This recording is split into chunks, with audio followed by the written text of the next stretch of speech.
ನೋಡಿ ಗೋವಿಂದ, ನಿಮ್ಮ ಭಾವನ ಆಸ್ತಿ ಎಲ್ಲ ನಿಮ್ಮ ಪಾಲಿಗೆ ಬರಬೇಕಂದ್ರೆ ನಾನು ಹೇಳ್ದಾಗ ಮಾಡಿ. ಹೇಗಿದ್ರು ಅವರಪ್ಪ ಸಾಲದಲ್ಲಿದ್ದಾನೆ, ಅದನ್ನ ಹೇಳಿ ಅವನಿಗೆ ಒಪ್ಸಿ ಅವನು ಒಪ್ಕೊಂಡೇ ಒಪ್ಕೋತಾನೆ ಗೋವಿಂದ. ಒಟ್ಟಿನಲ್ಲಿ ಈ ಊರಿನ ಗಮನ ಎಲ್ಲ ಸತೀ ಸಹಗಮನದ ಮೇಲೆ ಹೋಗಬೇಕು, ಅಷ್ಟೇ ತಾನೇ? ಹೌದು ಗೋವಿಂದ. ನೋಡ್ತಾ ಇರಿ ಹೇಗೆ ಮಾಡ್ತೀನಿ ಅಂತ.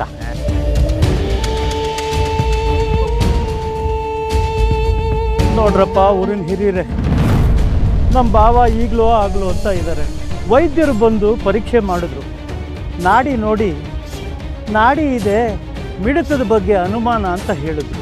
ಹಾಗೇನಾದರೂ ಅವ್ರ ನಾಡಿ ಮಿಡಿತ ಸಂಪೂರ್ಣವಾಗಿ ನಿಂತು ಮಲಗಿದ್ದಾಗಲೇ ಮೇಲೆ ಹೋಗ್ಬಿಟ್ರೆ ಅವರ ಧರ್ಮಪತ್ನಿಯಾದ ಈಕೆ ಕೂಡ ಜೊತೆಲೇ ಹೋಗಬೇಕಾಗತ್ತೆ. ಆವಾಗಲೇ ನಮ್ಮ ಭಾವನಿಗೆ ಆತ್ಮ ಆದಮೇಲೆ ಶಾಂತಿ ಸಿಕ್ಕೋದು. ಇದಕ್ಕೆ ನಿಮ್ಮೆಲ್ಲರ ಸಮ್ಮುಖದಲ್ಲಿ ಈಕೆ ಮತ್ತು ಈಕೆ ತಂದೆ ತಾಯಿ ಒಪ್ಪಿಗೆ ನೀಡಬೇಕು.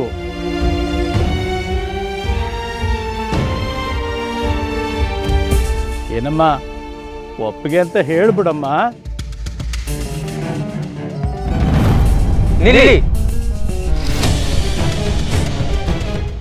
ಅಯ್ಯೋ, ಗುರುಗಳು ಯಾಕೆ ಇಲ್ಲಿಗೆ ಬಂದ್ರು ಗೋವಿಂದ? ನಾವಿನ್ ಸ್ವಲ್ಪ ಹೊತ್ತು ಇಲ್ಲೇ ಇದ್ರೆ ಸಿಕ್ಕಾಕೋಗ್ಬಿಡ್ತೀವಿ, ಬಾ ಗೋವಿಂದ.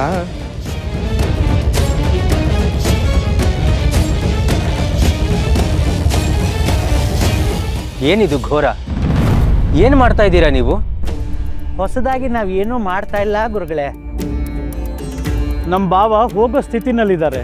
ಅವ್ರೇನಾದರೂ ಹೋಗ್ಬಿಟ್ರೆ ಅವ್ರ ಜೊತೆ ಈಕೆ ಕೂಡ ಚಿತೆ ಏರ್ಬೇಕಾಗುತ್ತೆ ಅಂತ ಸಹಗಮನದ ಪದ್ಧತಿಯನ್ನ ಮನವರಿಕೆ ಮಾಡ್ತಾ ಇದ್ವಿ. ಸಹಗಮನದ ಉದ್ದೇಶವಾದರೂ ಗೊತ್ತೇ ನಿಮಗೆ? ಹಿಂದೆ ರಾಜ್ಯಗಳ ನಡುವೆ ಯುದ್ಧ ನಡೆದಾಗ ಸೋತ ಅಥವಾ ಮಡಿದ ರಾಜನ ಪತ್ನಿಯನ್ನು ಶತ್ರು ರಾಜ ಮತ್ತು ಅವನ ಸಹಚರರು ಹೊತ್ತೊಯ್ದು ಅವರ ಜೊತೆ ಕೀಳಾಗಿ ನಡೆದುಕೊಂಡು ಅವರನ್ನು ಉಪಪತ್ನಿಯರನ್ನಾಗಿ ಮಾಡಿಕೊಳ್ತಾ ಇದ್ರು.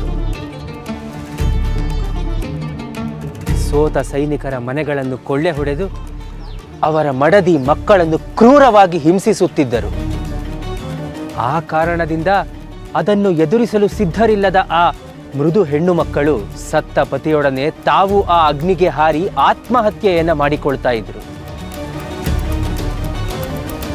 ಕ್ರಮೇಣ ಕೆಲವು ದುಷ್ಟಬುದ್ಧಿಯ ಸ್ವಾರ್ಥಿಗಳು ಪತಿಯು ಸತ್ತಾಗ ಪತ್ನಿಯೂ ಸಹ ಸಹಗಮನ ಮಾಡಬೇಕೆಂದು ಈ ಮೌಢ್ಯವನ್ನು ಜಾರಿಗೆ ತಂದರು. ಅದರ ಹೊರತಾಗಿ ಬದುಕಿರುವ ಹೆಣ್ಣು ಮಕ್ಕಳನ್ನು ಸತ್ತ ಗಂಡನ ಜೊತೆ ಸಾಯಿಸಬೇಕೆಂದು ಯಾವ ಧರ್ಮಗ್ರಂಥವೂ ಹೇಳಿಲ್ಲ. ವಯಸ್ಸಾದ ವ್ಯಕ್ತಿಯೊಂದಿಗೆ ಈ ಪುಟ್ಟ ಬಾಲಕಿಯನ್ನು ಮದುವೆ ಮಾಡಿದ್ದೇ ದೊಡ್ಡ ತಪ್ಪು. ಈಕೆಯ ಸಮ್ಮತಿ ಇಲ್ಲದೆ ಮದುವೆ ಮಾಡಿದ್ದು ಎರಡನೇ ತಪ್ಪು. ಈಗ ಆ ವಯಸ್ಸಾದ ವ್ಯಕ್ತಿ ಸತ್ತರೆ ಸಹಗಮನ ಮಾಡಬೇಕೆಂದು ಚರ್ಚಿಸುತ್ತಿರುವುದು ಮೂರನೇ ತಪ್ಪು. ಗುರುಗಳೇ, ಇದು ನಮ್ಮ ಕುಟುಂಬದ ಸಮಸ್ಯೆ. ಮಠದ ಗುರುಗಳಾಗಿ ತಾವು ನಮ್ಮ ಕುಟುಂಬದ ಸಮಸ್ಯೆಗೆ ನಿಮಗೆ ನಿಮ್ಮ ಕುಟುಂಬ ಎಂದರೆ ನಿಮ್ಮ ಮನೆಯಷ್ಟೇ. ನಮಗೆ ಈ ಲೋಕವೇ ಒಂದು ಕುಟುಂಬ. ಇಲ್ಲಿರುವವರೆಲ್ಲರೂ ನಮ್ಮವರೇ.